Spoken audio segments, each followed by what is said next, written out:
Taga saan ka po? Tugatog po. Tuwagat po. Asan mama mo? Ito sa amin. Eh bakit ang layo? Ba't nandito ka nga? Nagugutom ka? Opo. Anong trabaho ni mama mo? Sinabay.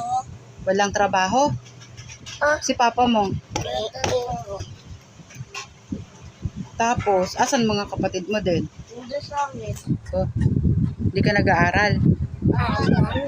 Anong grade mo na?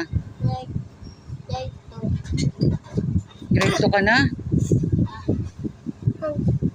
Ba't hindi pagising yung mama mo? Gutom na kayo.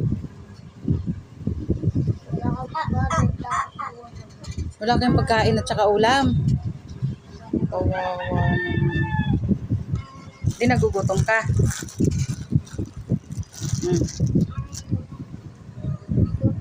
Ang sasabihin? Ay, umuwi